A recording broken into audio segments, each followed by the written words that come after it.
post-pandemic world, through his work, he addresses the demand for experiencing life in abundance in non-urban habitats, which is metamorphosis in residence design best explained.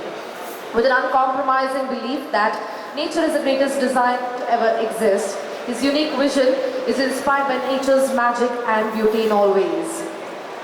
His key projects include the design of the globally acclaimed Evolve Back resorts in India. Further, he ventured into designing and crafting exquisite private residences for ownership in tranquil destinations, especially the stone lodges at Wayanad. Other private residencies include Kundanalli Estate in Coorg that draws inspiration from the native Kodava architecture and the plantation bungalows of Coorg, Karnataka. He's been recently acknowledged in the Forbes India 30 under 45 for his work on nature-oriented homes and ideology of reverse urbanization. Some key publications and felicitations include the feature of stone lodges at Wayanad in Architectural Digest, Travel and Leisure India, El Decor, Still World, Beautiful Homes, Architecture Plus Design, India Today Home, Platform Magazine, Trends Magazine, Good Homes, The Hindu, Deccan Herald, and many more. He was shortlisted in Surface Design Awards in 2022, and he is the winner of the prestigious Gore Architectural Digest Bath and Space Awards in the year 2021. Well, he is the principal architect of Earthitects. He leads a diverse, pragmatic and passionate team instilled with the core belief that God is the greatest architect. This philosophy ingrained their visionary leader and consequently every member of Earthitects has resulted in perceiving the purity of nature to facilitate life in its abundance by enabling the enjoyment of God's creation in its fullness. The outcome is an ecologically conscious design philosophy that works closely with the environment along with an uncompromising need for innovation and perfection. This inbuilt sensitivity and attention of a signature design style finds expression in every Earthitects creation in the form of sustainability. Ladies and gentlemen, please put your hands together and let's welcome on stage Mr. George E Ramapuram.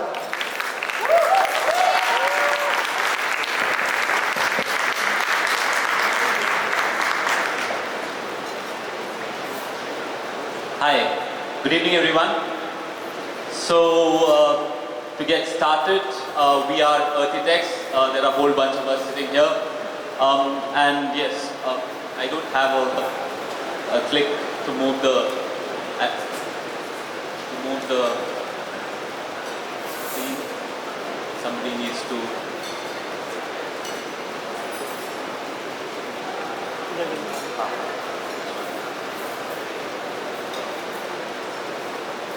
So imagine waking up to the sweet bird song and picking a fruit at arm's reach from your living room.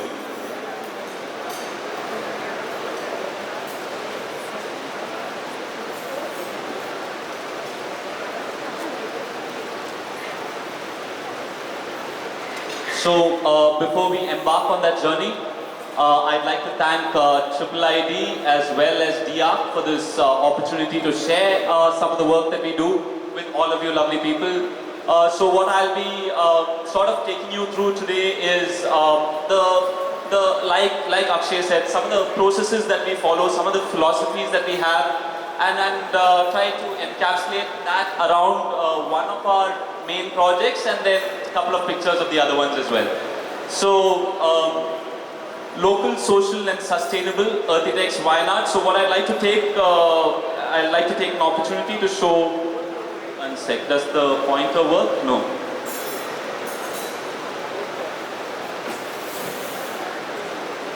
Can you see that? Basically this swimming pool on this picture here, this entire swimming pool was decided, the shape of it was decided on the basis of this tree here. And as we move along, I'll tell you some more about the philosophy that we follow and how each of our designs, basically with that core philosophy, it's pretty simple. I mean, it's not a very complicated thing that we do. Like we speak in our office, it's not that we do anything very differently, it's just that we do some things, it's just that we do some things differently, not very, very different things.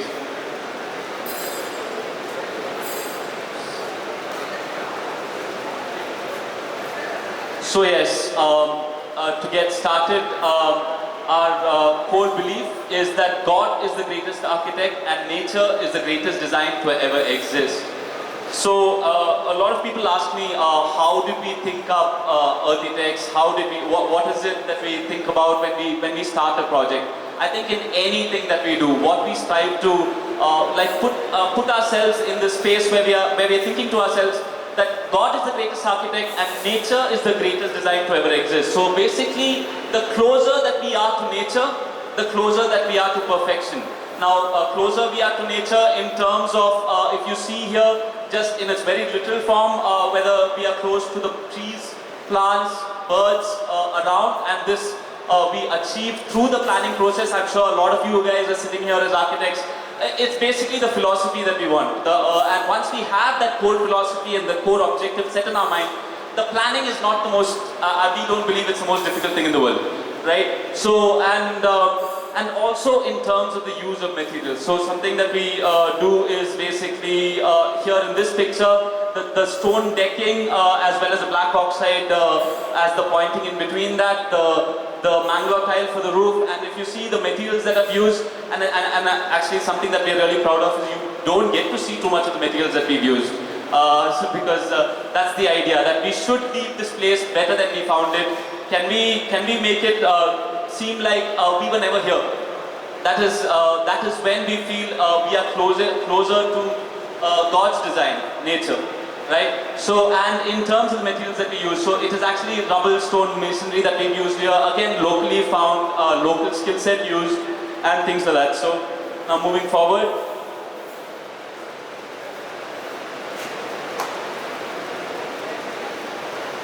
Yeah, now coming to our vision with, again, this is, let us say, what we aim to achieve for as a group, as a team, for the world, right? So what we aim to achieve is to facilitate life in its abundance by enabling the fullest enjoyment of God's creation. So I'm just going to take a minute here to explain this a little bit. What we mean by life in its abundance, or the abundant life. The abundant life to us is basically joy and contentment for the mind, body and soul. And how do we do this? By enabling the fullest enjoyment of God's creation. So what do we mean by joy and contentment for mind, body and soul? So mind, right? When we talk about mind, it's inspired thinking. And all of us are aware that when we are in a place like this, with a rock in our bedroom, a tree in our bedroom, or closer to nature, it is just much more inspired thinking. And when I talk about body, when we talk about body, we talk about health, right? And again, that's again a no-brainer. Research shows that being around nature is more healthy than being in concrete jungles. And then soul, basically, idea that giving something back to the environment, doing something for the earth, is food for the soul. Right? And when we talk life, we are not talking only human life, we are talking all life. Human life, plant life, bird life, the bees, and all of them. Right? So can we facilitate life in its abundance for all of them? And yes, we can, by enabling the fullest enjoyment of God's creation. That's the premise that we'd like to make, and that's the vision that we have. So in this picture, we had this large rock within our, one of our properties which we were designing, and we had a tree. You can see the tree behind it on this, which was growing on the rock. So we decided this is not something we want to touch. This is perfection. Us doing anything around this or touching it or doing away with it would be not very, not in line with our core belief, not in line with what we want to set out for the world. And just not great architecture for us. I think, so what we've done is we've kept the rock there, we've kept the tree there, and we've made that the central or focal point of our entire space, right? And we built the entire building around this. And in fact, we named the building the name of this tree, which is locally it's called the Padri. So that's what we named the residence as well. So coming to another concept that we work a lot around is reverse urbanization. So life in its abundance through reverse urbanization. Now imagine, what is reverse urbanization? So we don't think at Earthitects that God meant for us to live in concrete jungles like this, right? And with the advent of internet today, with the advent of Amazon, basically this is a property in Wayanad, and you order today, you get everything the next day. So with all the conveniences that are happening around the world now, and with COVID that happened, this entire process has been accelerated. You can work from anywhere in the world. Today people are working from anywhere in the world, right? So what we believe is the future of living is this concept called reverse urbanization, where people will move from cities, because imagine living in a place like this on a daily basis, right? So yes, this is what we believe is the future of living. We believe that God did not mean for us to live in concrete jungles like I was saying, but around nature like this. And it's only with today's conveniences. We all moved to the cities. Why? Our great-grandparents lived around spaces like this, right? We all moved to the cities. Why? Because of the conveniences. There were certain conveniences that we got. There were certain job opportunities that we got. That is why we all moved this way. Now, if we are able to live like this on a daily basis, I think it really excites us.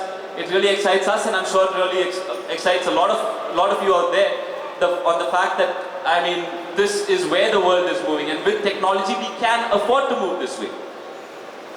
So going to our I've just taken one of our projects, and sort of to explain the processes and maybe a couple of pictures of other projects, like I said. So this is Stone Lodges, Wayanad, back to wilderness, a world more connected with nature. So here the fact that we don't see much of the building, again, it's something that makes us really happy.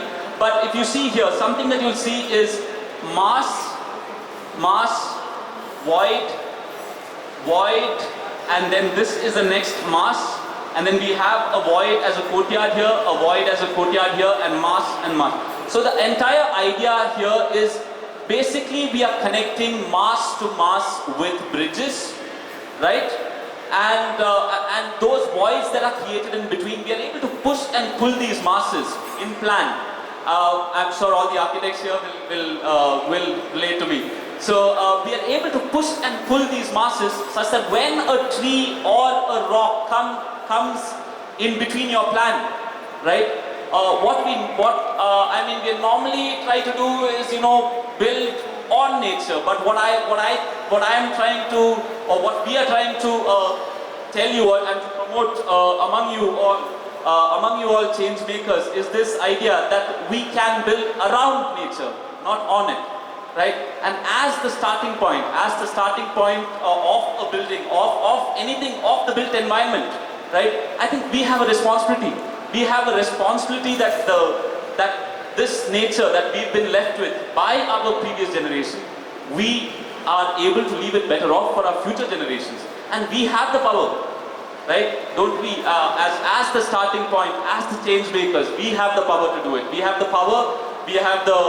We have the power to tell a client that this is the idea, right? And for me, that is a responsibility. It's a power, yes. It's also a responsibility that we have towards the world, that we inform people and we let people know. Yeah, now coming to retaining the regional identity is something that we do. So these are all some of the philosophies that we follow. Just wanted to speak a little on it through some of the works that we've done, right? So retaining the regional identity, you can see here the slope roof, the Mangalore tiles, the rubble walls, the log, the eucalyptus logs, which have its own oil in it, which protects it from pests, etc. Right? Which is again locally available. Grows in abundance without much of an issue. Right? So the idea that we can, and all this has been done locally. For the past 500 years, maybe 1,000 years, Indian history is rich, right? So, and it has been working. If you look at the oldest buildings that are still standing, right? I really feel we have to learn something from them. We actually go to tour a lot of the old buildings because there is a lot to learn. We do not need to reinvent the wheel. So we can basically see very clearly what is it that's working. It's been working for the past 500 years. I mean, is our dream to make our creation last another 500 more? And if that is our dream, I mean, why don't we go to history? Why don't we do that a little more? And is it that we've done something very different? No, I think we've done the same thing, but slightly differently. We've made it come together well. I think that's what we talk about a lot. Making it come together well. At that time, maybe there was not a professional architect who was doing it, or maybe it was done over time, right? But what we are able to do is look at it and say, okay, let's make it come together well. And of course, something that has been in existence for 500 years, you will see where you can improve as well. You will see that, you know, maybe there are areas of basically where there are for example, what we observed is there are areas in the stone rubble masonry in between where the lizard goes and sits, right? So you do the mortar slightly differently. That's it. I mean, so why do we go about, my point being, we do not need to go about reinventing the wheel, but look at something that's been done, learn from it, and correct those issues. I mean, for example, one of the other issues that I had personally in my own house, which is a 150-year-old house, is that at night it felt like somebody on the roof is having a party, right? And then the guy would go, basically they were what you call civet cats, right? On a wooden false ceiling, going with a mangrove tile roof on top, right? Doing their thing in the night. So what we decided is that, okay, so there is this issue. Yeah, we understand that there is this practical issue. So how do we sort that practical issue? Because a lot of other things are already sorted, right? So what we decided to do is add a ferro cement roof in between both so what I would like to call now the skin and bone architecture, right? So we have the skin on top. It really aids in cooling, and in the fact that the water gets drained out easily. I mean, nowadays there are a lot of buildings in Kerala, if you see, with a flat roof, which are leaking consistently. It is not able to take the rains of the Western Ghats, right? But this is already in existence. Yes, there are small issues, which then you add a thin layer of ferro cement, which is half the cost of concrete, which then you're able to sort out a couple of things. One is the leak. Second is the fact that you don't hear this party at night. I mean, it's not that it's not happening, it's probably happening. And it's all life that we talk about. So it's probably happening, but you're inside the shell and it doesn't really affect us, right? So that is a concept that we really take into account in terms of going back to the history and doing this. And also that one other thing with retaining the regional identity is that the fact is, with everything that is happening today, there are a lot of dying skill sets that have worked for generations, that honestly, if it dies, a part of our culture dies, right? So I would urge all of you for us as architects to sort of move in this direction, because the pride that we will get out of retaining our own culture, about being able to be instruments in saying that, you know, and Indian culture, it is not, I mean, or any local culture for that matter, I mean, whether Indian, European, whatever, I mean, it is to that place, it is so unique to that place, and being able to sustain or revive that dying skill set, I mean, that's a power and a responsibility given to us as architects. Let's exercise it.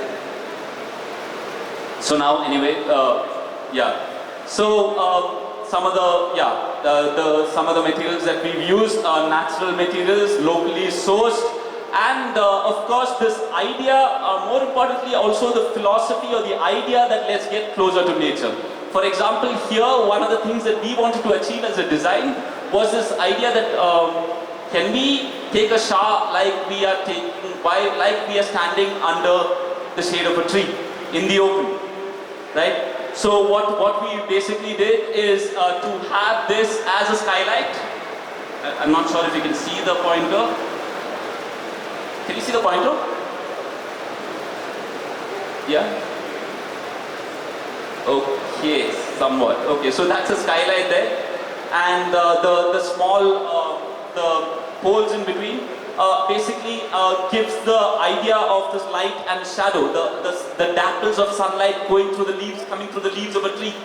So when you're standing under a tree, it's not that you're standing in full sun or it's not that you're standing in full shade. It is that you're in between, right? That idea. So that's the idea that we had when we started this design. So you can see here we have the CPVC piping that is coming, which was also covered with an upcycled trunk that was found on the property. Everything about the shower was to basically, every idea that came for the design for the shower was about how we can feel like we're standing under a tree. And also another thing that we sort of focus on is how each space that we see, whether it's a living room, dining room, even a bathroom, can we look at it slightly different from the sense of, oh, we just go in there to take a shower and get out. It's a space where we go to spend a lot of time. It's a space of relaxation, a space of rejuvenation, a space where we get to be with ourselves. One of the spaces today, some of us don't take our phones into the bathroom. It's the one place where we get to be with ourselves. But this constant questioning or this pushing the boundaries of, can we look at a space and see how it can be slightly different, right? Or how it can be used slightly differently, and you can see what we wanted. We've given a bay window among it so that it's a place where you come to relax as well. Yeah. So using of locally, ecologically sourced natural materials. I mean, locally available materials is what we focus on. Whether it's the wood, whether it's stone. The basic idea. So this is a question that we have a lot in office. Whether how do we know stone is sustainable? How do we know wood is sustainable? Right? The idea is this, that firstly, to transport a material from Italy to here has that much more carbon. Basic. That's one thing that the local source material just does not have. Am I correct? Yeah, can we all agree on that? Yeah. And then when you look at it, right? Now, if you had to do a solid block, which is what is in use nowadays, right?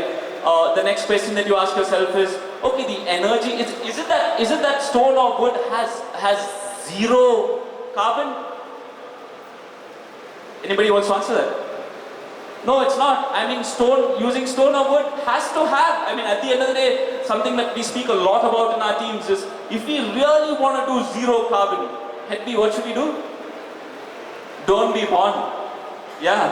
If we want to really have zero carbon, then don't be born. But what we try to do is look at this more honestly, more truthfully, and try to really come up with, I mean, so what are we trying to do here? Right? So what we as architects are trying to do here is try to get the next best alternative. Right? And we have the power, we have the responsibility to specify the next best alternative. That's the best part. That's the responsibility, or that's the power that we have. That's brilliant to me, right? So yeah. So coming a little forward. So just and another thing is about the people, about trying to use the local skill set that we have there, the carpenters that we have. One of the stories that really touch us is the fact that Mani, who's our master carpenter there, when I started my career, he used to come in a cycle, right? And it was a dying skill set. Nobody wants to work with real wood anymore. So today, and sometime along the way, through our projects, he started coming in a bike, and of late he started coming in a car. So I mean, it just makes us a little happy that we were instruments in helping him. That's about it. We were, as architects, again I want to say, as architects, as people into construction here, this is the impact we get to have. This is what we get to be instruments of, to touch people's lives. We get to do that, so let's do it. So here's a small video celebrating the art and their craftsmen.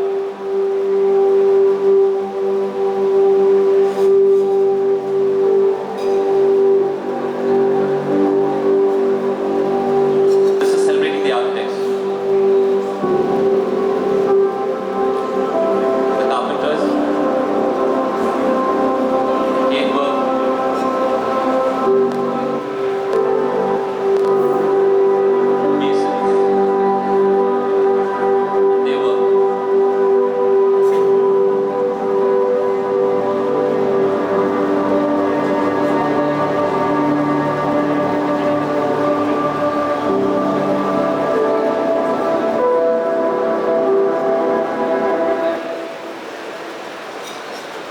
celebrating the artisanal skill of the region and their creations, right? So now, I'll quickly run you through a couple of pictures, not a couple of our projects, but a couple of pictures of our projects, which just want to put it out there. A lot of people tell me, guys, this is possible for a house, or it's not for an office. I mean, you can talk this for a house maybe. So this is an office that we did, right? And you can see here all the materials that we've used. Basically, these are, I'm not sure if you can see my pointer, but basically these are all twigs, which would normally be used as firewood.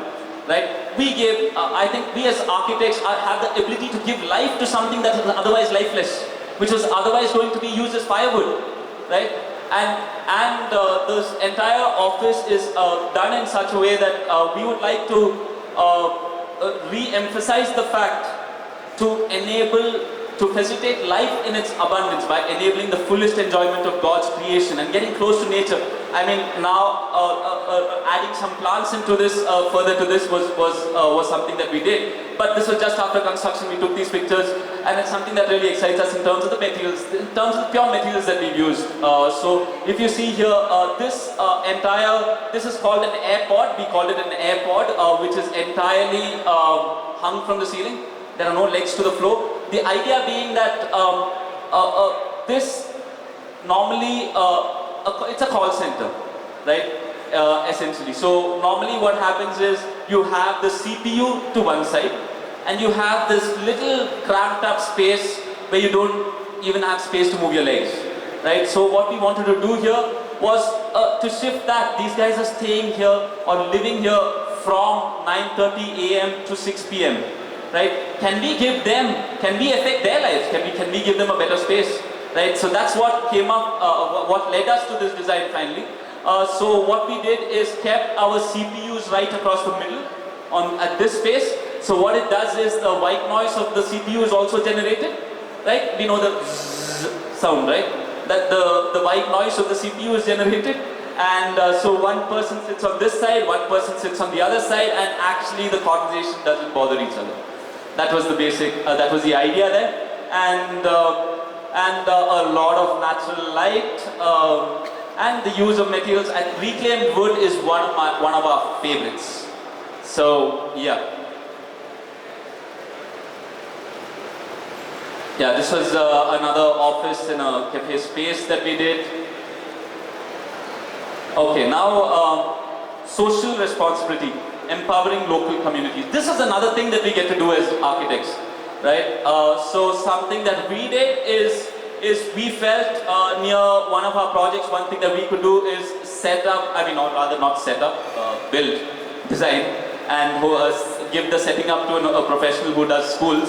But to do a school which is free education for the local communities, right? For the rural local community.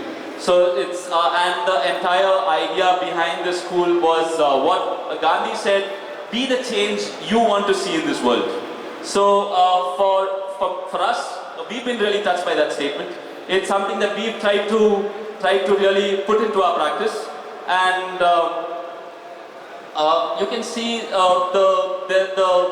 from starting, so what we wanted to convey to our kids as well is that you can be the change that you want to see in this world. Nothing needs to be the way it is. So if you're starting from the shape of the board, right?